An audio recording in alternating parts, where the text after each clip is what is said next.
Well, okay. Now that so I've looked at a variety of this is my different second video topics, for different week one, resources a continuous look for at why to integrate why some technology teachers into the choose classroom. to and why some teachers choose not to. My opinion hasn't really swayed. I still think technology is an classrooms. important aspect of And the first thing teaching, that I'm going to do and that it's is an go back underutilized over some of the tool. notes That's something that I we was need as jotting down educators to work on. from However, the first in video, order looking at for some of us these to fully work on that, we need to facts have that support we not came only from across. our administrators, but also And from it looks the like I have founding government, there's a couple of big because sections they are of the ones green, that a couple of give us our red, funding. And if they want us some to more incorporate red, all this more red, technology and more improve our green. students for the real world and 21st Overall, it kinda century looks like learning, I'm pretty well then we have to balanced have for the tools, gathering information, which means not only do we have to have access to those between tools, why we have to some have the knowledge staff ourselves, members the decide time to ourselves, incorporate the and integrate that technology development into their in order to classrooms versus fully why others utilize choose not effectively to. those tools. It's not easy, it's not practical, So I it's think we're not just going to kind of pick right up with that for here us in to all of a just sudden moment. be But I awarded a wanna go grant down for here to the a new piece of bottom and technology, look video at what I cameras, wrote about or administration. I can't Elmos, or remember whatever what in the that classroom, was. and then have And no it's training very on tough it. to implement change or Those what things we would can see just from sit our there in the opinion corner from and the never be leadership of used, certain key and that's a educational shame. leaders. In Why order this may be for perceived teachers as to meaning effectively and integrate means there are technology into reasons the to believe that classroom, as a strategy they is have to going have the to training, the time, and the knowledge Okay, to well, reading fully over that, it effectively actually kind of makes me train their wonder on a students larger aspect to be productive, as to why engaged some 21st schools century learners. maybe choose to integrate or not integrate. There's a big push for having technology in the classroom, and a lot of the Common Core standards throughout K-12 mention technology at some point. But it makes me wonder if schools are just relying on teachers to go into the computer lab every now and then, once in 9 weeks, twice in 9 weeks, whatever it may be, and apply those skills, or are schools trying to develop more technology-based learning? Or, I don't know. Maybe that's something we should explore. Okay, so let's go back to Google, and we're going to change our focus a little bit here and look at why schools resist, why schools resist change, that's funny, technology in the classroom. Let's see what pops up. There's something in here from the New York Times in Idaho. Let's see what that one says.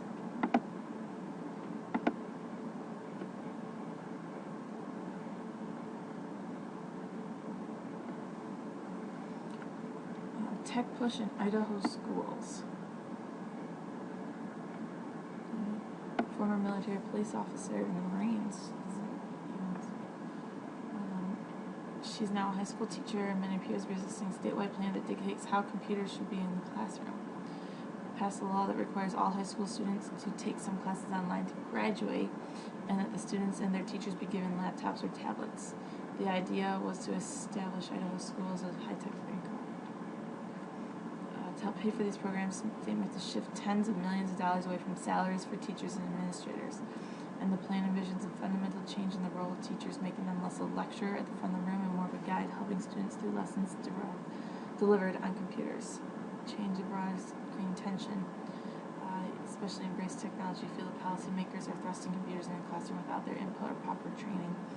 And some say they are opposed to shifting money to online classes and other teaching methods whose benefits remain unproved. Okay, well that's a completely different issue than what I was expecting about the resistance for that. And I feel their pain. Policy makers are frequently the bane of teachers' existence, more so than the students that they teach. They say they want us to do this, but then they don't give us the resources or the training or anything that we need in order to make it feasible. And considering last class that I was just involved in and looking at the difference between online classes versus a regular traditional setting, even hybrid classes. Online classes, there's no valid research out there that suggests online classes are actually an improvement upon a teacher class. So I can understand this, and while I sympathize and while I very much agree with this article, not really what I was looking for. So we're going back to Google and see what else Google can come up with. 6 technology challenges facing education. Let's see what that one pops up for us.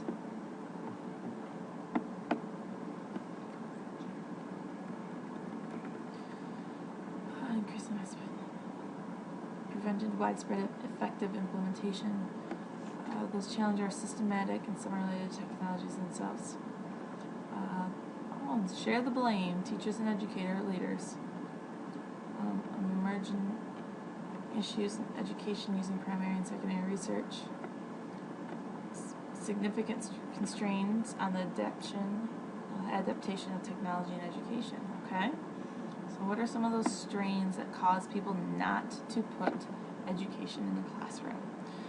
Challenge centered largely on reluctancy on the part of administrators and teachers, lack of preparation, lack of support, and funding. Okay, so I actually think that this part right here, challenges have centered largely on the reluctance on the part of administrators, teachers, lack of preparation, lack of support, or funding, is a huge factor in why technology is a great idea in theory, but in application is where everybody else just drops the ball. It's one thing for state leaders or politicians to say, all right, technology is going to be incorporated on a daily basis into every classroom, and they make it a law, but then our school funding hasn't changed. And so since we are a small school and currently only have one computer lab of 30 computers for grades 7 through 12, how can every class of every day incorporate technology when there's only that one computer lab? We haven't been given extra funding to make something like that happen. So I'm going to save this portion and we are going to put it into my chart over here. Paste it on in. And we're going to make sure it goes into the red color.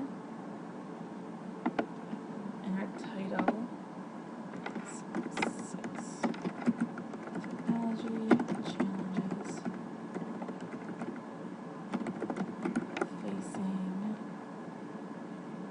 Education.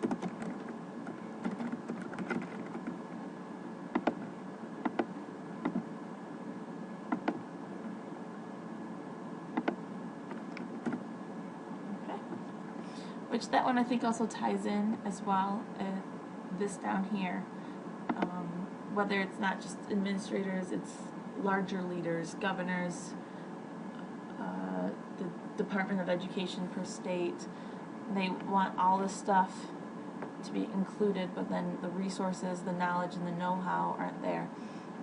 As I was saying in the first video, that when you deal with your veteran teachers who did not grow up with this technology and did not have access to it on a daily basis where they could play, experiment, and then eventually work their way up into that implementation, it's hard for them to all of a sudden react and say, all right, I have to have technology every day, I'm going to create a website.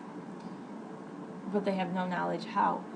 So while I'm a huge fan of technology and I enjoy technology every day and I love technology and I look for more ways to incorporate technology into my classroom, I am of a different generation than my elder teachers. And so the requirements for including education make it hard for some teachers to really grab hold and find the value in this. Alright, looking back at this article, let's see what else it has. Professional development. Lack of adequate ongoing professional development for teachers who are required to integrate new technologies in their classroom who are yet unprepared and unable to understand. That is the nutshell right there. That people, oops, I put it in the wrong box. And cut. Nope, I didn't want you to get rid of the other one. Come over here, we'll add in our second bullet, and now we'll paste it in there. Okay, apparently not. I'm gonna fiddle with this for a second here. And we'll recopy it.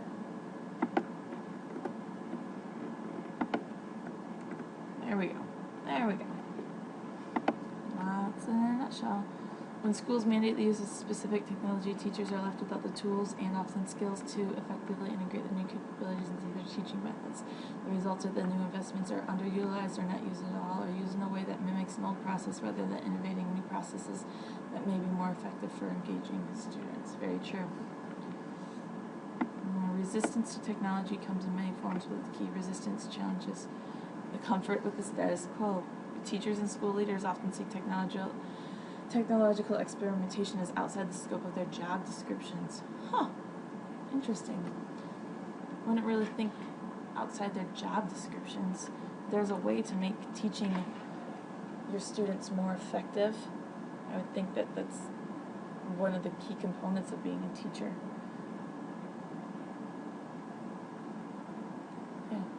That's definitely one of the key components of being a teacher. I mean, but again, those older teachers, status quo. MOOCs and the other models for schooling, new models for teaching and learning, providing unprecedented competition to traditional models. Probably the hottest topic right now at the forefront. New models are latecomers to distance education in most cases, but competition from specialized charter schools and for-profit providers has called attention to the needs, especially those at risk. Okay, while that's true, it's not necessarily a resistance right there. Delivering informal learning. Rigid lectured and test models of learning are failing to challenge students to experiment and engage in formal learning, but according to the report, opportunities for such informal non-traditional classrooms, such as the flipped classroom, which allowed for blending of formal and informal learning. Yep, flipped classrooms, and I'm one that's a little more resistant, I guess, to the concept of a flipped classroom, partially because I have yet to really see a model that works continuously. I've seen a couple lessons here and there, but I haven't seen the follow-through or the after effect or how it's done on a continual basis. I would think that the flipped method, if it's something that's a repetitive process, would get a little old, not only for the teachers, but also for the students. That going home every night or 3 times a night or whatever it may be, and having to watch some videos online and take notes again and again would be very repetitive and redundant. Even if it's on this new topic or new information, having that requirement of notes and videos would be a little, what's the word I want? Limited almost. Okay, watch this video, take some notes, come to class with questions. And I could be, that is my interpretation, and I could be wrong with it, but like I said, I haven't really seen a lot of flipped classrooms that are functioning at a higher level. And another reason I'm more resistant to the flipped classroom is that my current school district has very, very, very limited access to technology outside of the school district. A very poor area where they have, majority of my students have smartphones, but their smartphones, they rather use that battery life, that data plan, all of that stuff for their, Facebook, Twitter, Snapchat, all those other apps that are more engaging for them than their schoolwork. So one of the reasons why I am not a supporter of the flipped classroom, but I'm sure it works well for some people. Challenge 5. Gap between the vision of delivering personalized, differentiated instruction, the technologies available make this possible. On personalizing learning, they aren't being given the tools they need to accomplish it, or adequate tools simply don't exist. That's very true. And I understand that, and technology is a great potential to close that gap. However, if I have a class of 30, which majority of my classes are close to 30 students, and I need to personalize their learning and yet keep them all on the same track, they have to be with all in the same cluster. We all have to be studying the Great Depression simultaneously. Am I supposed to personalize learning for those 30 kids? Because everybody learns differently, and what works for even an advanced student might not work for another advanced student. And that is where a burden of technology can come into play. Is that trying to accomplish this now for differentiation is using technology is overbearing at times. There's so much out there that it's hard to shift through what is good and what can help you and how it's adaptable. I did a search the other day for, I can't even remember what, for a different video, I think, just some information. It was an audiobook actually, and I looked at YouTube to see if somebody had posted a reading of a short story, and half a dozen popped up, first 6 videos or whatnot, and that was great, but in order to find one that was of good quality, I now have to go through every single one of those videos, which doesn't necessarily take all that long, but that's just one little part. If I'm looking for something bigger, like a web quest on something that somebody else has created, because I'm all about using my resources, and if somebody else has already created a decent model out there and I have access to it, why reinvent the wheel? So, like, if I'm looking for a web quest, and I now have to go through every single component to not only align that with my curriculum, but also I now have to differentiate that for every single student. And the question remains, is it going to be easier for me to just do what I've been doing, and since I already have the materials differentiated to a degree, or do I try and do this brand new thing that puts more stress and pressure on me? And I think that's one of the reasons why some teachers are resistant. Oh, I copied that earlier and I didn't paste it. Or did I? Nope. Personalized learning. Right there. I did. Alright, and the 6.3 is in. Assessment is an important driver for educational practice and change. Over the last years, we've seen a welcome rise in the form of formative assessment in education. There's this assessment gap in curriculum new demands, schools necessary adjustment, and assessment practice. Digital tools like webcams that allow non-disruptive peer observation. I don't really understand this one. Failure to use technology to deliver effective formative assessments. Schools do not always make necessary adjustments in assessment practices as a consequence of these changes. Simple applications of digital media tools like webcams that allow non-disruptive peer observation offer considerable promise in giving teachers timely feedback they can use. Okay? This example here is very vague.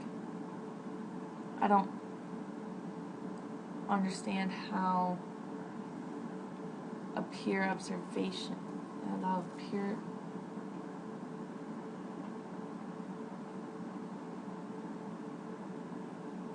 because when I think formative assessment, I'm dealing with students, but a non-disruptive peer observation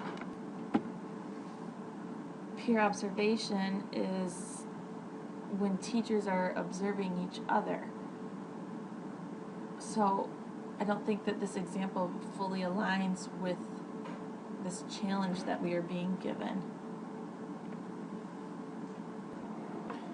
Okay, so looking at the information that I have here and reviewing the 6 challenges that I came across, it kind of seems like I have more information here about why teachers are resistant. Looking over my chart that I have here, there's a lot more red as of lately. As I don't want to necessarily seem one-sided, because I'm not resistant to technology. I think technology in the classroom is a great tool. However, it's not necessarily being utilized to its fullest potential. So I'm going to go back and start looking over some positives, some ways that teachers have found success in incorporating technology into their classroom. So we're going to close out the 6 challenges article and go back into my Google. And how do I phrase this?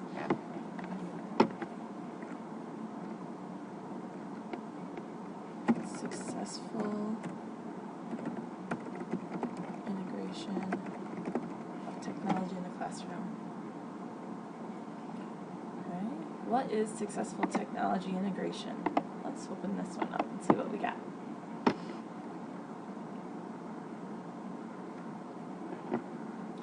Well-integrated use of technology resources by thoroughly trained teachers makes 21st century learning possible.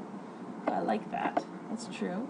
That's why people that are knowledgeable are able to do it.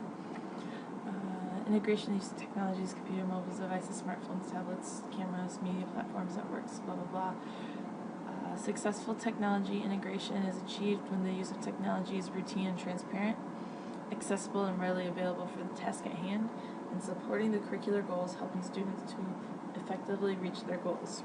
It's a great idea. When technology integration is at its best, a child or a teacher doesn't stop to think that he or she is using a technology tool. It's second nature, and students are often more actively engaged in projects when technology tools are seamless part of the learning process. Role of teacher, it's important to find technology integration. Seamless integrations when students are not only using technology daily, but have access to a variety of tools that match the task at hand and provide them the opportunity to build a deeper understanding of content. Okay, I like that. It's not really telling me, how these teachers have been successful, so we're going to scroll down here. When effectively integrated into curriculum, technology tools can extend learning in powerful ways. These tools can provide students and teachers with access methods to equip them. No, that's still not what I'm looking for. Types of technology integration. All right, here we go. Difficult to describe how technology can impact learning because the term technology integration is such a broad umbrella that covers so many varied tools and practices. There are many ways technology can become an integral part of the learning process. Okay. Online and blended learning classrooms, project-based activities incorporating technology, game-based learning assessment, learning with mobile and handheld devices, instructional tools like interactive whiteboards and student response systems, web-based projects, explorations, and research, student-created media like podcasts, videos, and slideshows, collective online tools like wikis or Google Docs, using social media to engage students. Okay, those are all ways to incorporate it. It doesn't really tell us how it's being successfully used. Substitution, augmentation, modification, redefinition. Reflecting how we integrate technology and ultimate goal of technology completely redefined. Redefinition, tech allows for the creation of new tasks previously inconceivable. Modification is tech allows for a significant task redesign. These are part of the transformation model, I guess. The enhancement model talks about tech acts as a direct substitute with functional improvement, or substitution text as a direct tool substitute with no functional change. It's an interesting model. The TPAC, technological, pedagogical, content knowledge. Oh wow, that one looks kind of confusing. All those bubbles all over. what represents cross webs and things like that. And I guess the purpose is that when you have the trifecta, you're in the TPAC area, which incorporates technological knowledge, pedagogical knowledge, and content knowledge all together. Wow. Okay, got some good information there. Not really what I'm looking for. Let's see if we can find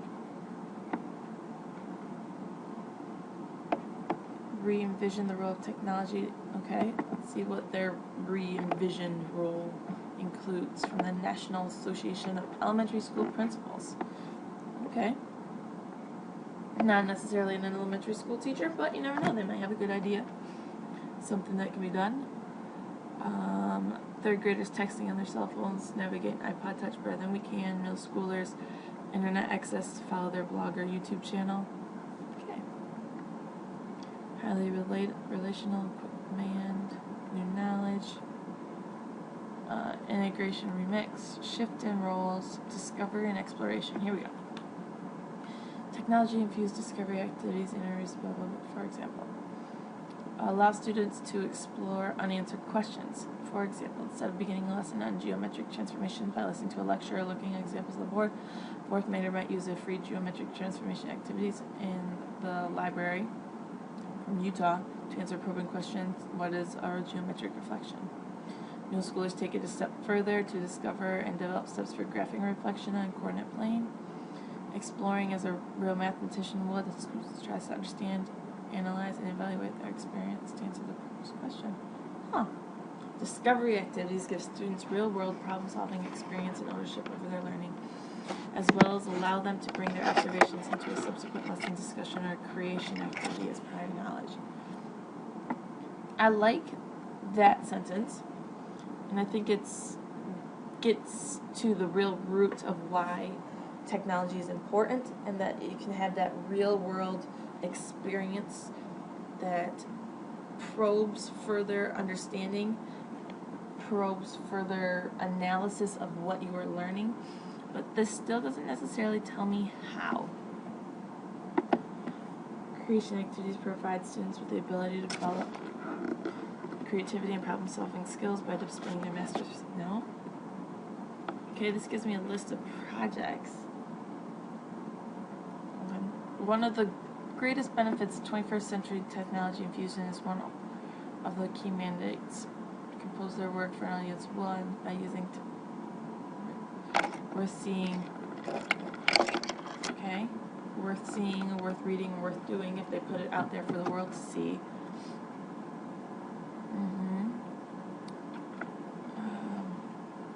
Read stories around the world. Oops, scroll up. A device for every child. Potential.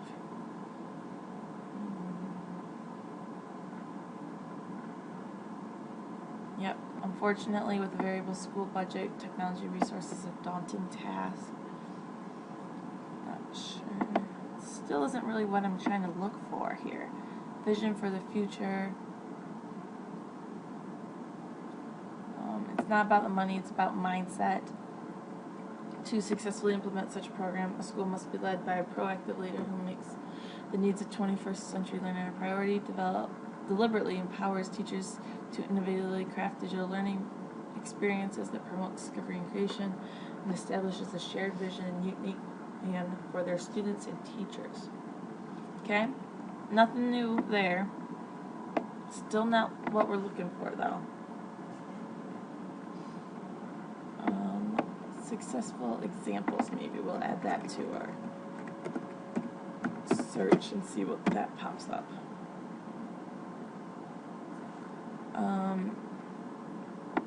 Let's see, tablet, this focuses on just one portion here.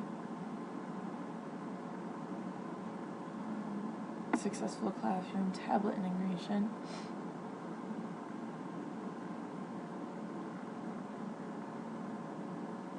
Chinese language classrooms, mobile learn, Samsung Galaxy. So this just tells about different places that integrated tablets into their classroom or different things. But that's a little too broad and specific at the same time. I'm looking for something that gives more, focuses maybe on one set classroom and how that one classroom has incorporated technology in a variety of ways. Not just that, all right, the daily warm-up is they use the internet to, find the answer to the proposed question, and then they're done. I mean, I'm looking for something that maybe takes it that next step, that integrates technology so smoothly that kids use it and are excited to use it, excited to learn without really even thinking, I have to get on this tablet again, or I have to do this again, or it becomes too humdrum for them. So that's more what I'm looking for. Let's see if this one can talk about. And who knows, maybe what I'm trying to find doesn't exist. That could very well be true, but that's why we search, to look for what we can find and what we can gather. As an instructional tool, not a subject of instruction. But still, many educators less familiar and less comfortable with technology than the students struggle to seamlessly integrate a growing list of technology tools into their regular curriculum. Favorite technology integration lessons, activities, and strategies with you. Woo. Okay? Prospect. Let's see. Using technology in the classroom is becoming easier for teachers, said this consultant. Coming to class with more skills, whether a teacher requires it or not, most students use technology for their projects. Okay. World Wide Web, websites, yes. More Internet has many sites out there that lend themselves to classroom integration. Archives are also available. Selection of sites include the Thought of the Day, Word of the Day, current events, provide a wealth of research and discussion opportunities. Foreign language classes can access online news articles in the language being studied. Okay. Internet is loaded with activities for all types. Try to integrate internet-based activities into my astronomy class, biology class, integrated science for freshmen.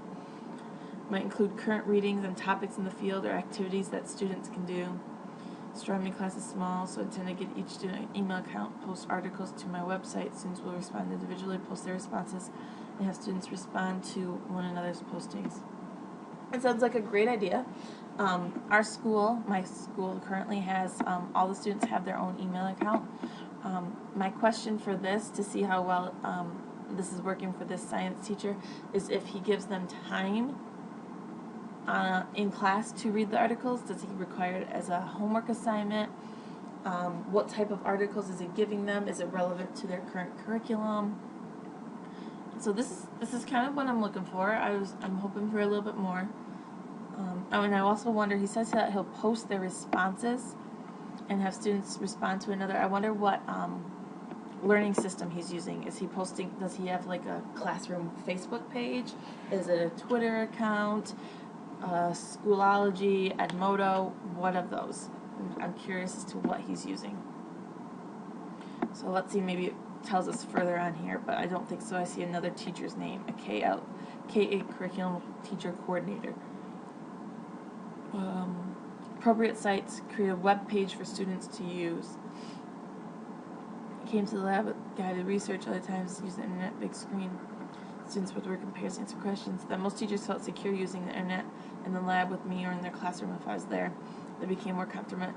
Okay, so this is just saying that this coordinator was around, and once people got more familiar with the technology, they were able to use it without her standing over their shoulder as a go-to. All right, history. Let's see if it's something relevant to what I teach.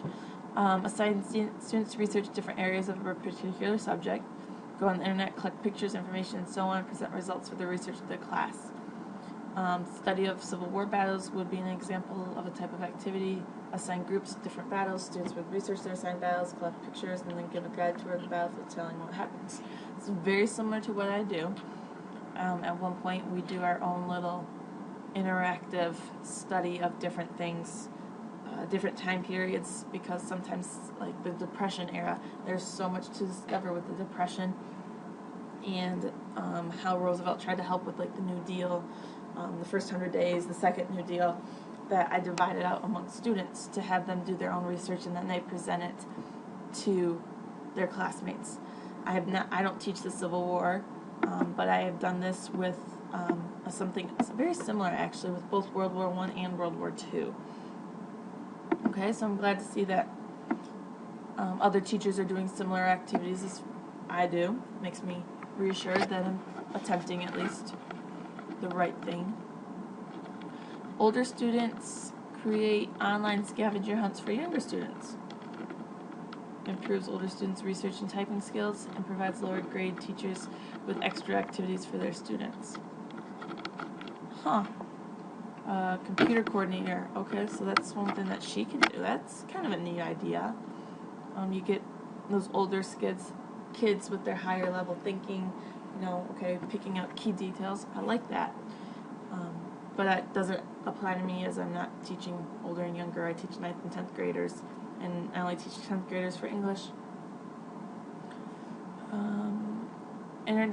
Internet-based activities for grade levels. Web pages, state, local histories, puzzle maker, brain booster. Oh, what's brain booster? I don't know that one. Offer many activities can be used to help students develop higher thinking skills. Let's open that one up and see what we got. And it says it's not found. That's unfortunate. Let's try one more time. Nope. So, might have to try and jot that down and come back to that at a later point in time to see if maybe the site's just down, or normally it tells you that, but maybe. Who knows? Blogging is similar to an online diary. It provides a quick and easy way for teachers to share word. Actually, I am currently in the process of developing a way for my students to have their own blog in regards to one of our independent reading projects that we do. That rather than having them write it out by hand, that they can do an online blog as if they were, instead of, like I said, writing it out by hand. Because students, we have Gmail accounts for all of our students, and so they have access to Blogger and all the Google Docs and things like that comes with a Gmail account. So that's something that I'm going to try and develop more for my students. Daily weather, virtual field trips, Library of Congress, one of my favorite sources in the world. Okay, PowerPoint and Excel. As much as PowerPoint is another technology tool, I feel kids are over it, especially high schoolers. So we have to make another PowerPoint, or we have to make a PowerPoint. And you introduce them to things like Prezi, and then they're like, PowerPoint's easier to use. I'd rather do a PowerPoint. I swear, high school kids are never happy. But it's alright. They still have to learn how to do a variety of different things, but that's why I give them options. We're going to skim over PowerPoint and Excel. Word processing. Okay, all papers must be typed, so that's a skill that we use in English class. Let's see what falls under miscellaneous tools. If an idea works, there are problems, tweak them along the way. To stage an election. Each group might be a campaign manager, candidate, so on, then create film ads promoting their candidates, can edit or enhance ads using video capture editing software. That would be great. I have an abundant amount of potential project ideas that would include video editing. I would love to have my students be able to do their own screencast. If they wanted to do a PowerPoint or a Prezi that they could speak into a headset or a microphone and present it full out as if they were presenting it to class, give them that different experience. However, we don't have any sort of headsets. To have them create a video, I would love for them to be able to write out a scene from a novel and then have them act it out, edit it, anything like that. My school has none of those technology tools available. Even just a little flip camera I've used before in the past at other school districts, and the flip cameras are pretty sweet because they have a part where the USB is right in the camera and it can plug right in the computer, and while it's limited on its editing capabilities, it still has some that students can enter in and adjust what they've done. I really wish that we could get some digital cameras in that regards for projects to be checked out. But that is money, and money is one of the many things that we are lacking on. We do all have some sort of smart board in our classrooms. It's not the brand smart, it's more of a universal brand, as well as digital projectors and Elmos in our classroom, which are great pieces of technology to use. I use mine every day, and students, when they're presenting something, if they wrote it down on a piece of paper, we'll put it up on the Elmo and project them to the board for the rest of the classmates to see, or when they present PowerPoints or Prezzies, we have a little handheld board with a pen that will allow them to click so they don't have to stand at the front and block people's field of view. So we do have some things. They're more, the technology that we have, I feel, is more for teacher use rather than student use, which is almost defeatist. We're supposed to be helping kids and promoting technology within education and using the tools around you, yet we don't provide you with any of the tools. It's very sad. Well, overall, this article was kind of what I was looking for. It gave some good examples of different lessons.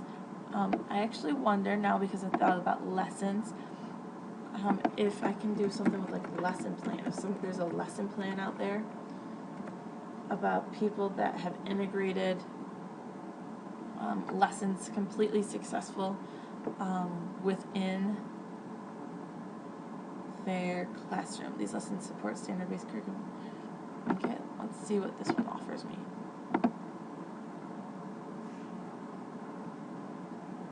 Integrated technology. High school, let's see what we got.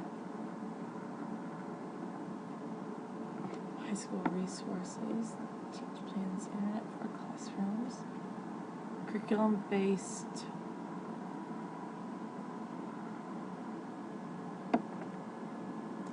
step-by-step directions for students, all subject areas, all grades. Computer lessons using Office, lesson plans from East Detroit Public Schools. Alright, so this gives us something. This is a little too cumbersome. So actually I wonder if I'm going to go back to Google here. And I'm going to look for history lessons. If I can spell history correctly, that is. For history. Using model strategies for integrating. Let's see what this one offers us.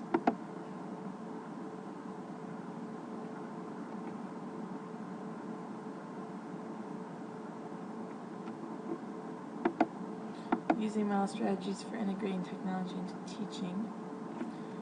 Web quests, cyber guides, multimedia presentations.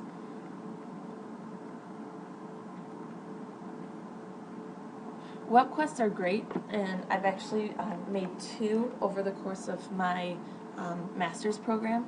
However, they do take a lot of time to generate if you want to make sure that they are of sound quality, which I think is one of the reasons why not a lot of teachers use them on a daily basis, or even a monthly basis, or a unit basis, or anything, because the quality, in order to ensure a good, solid quality one, it does take a lot of thought, a lot of planning, a lot of time to develop one.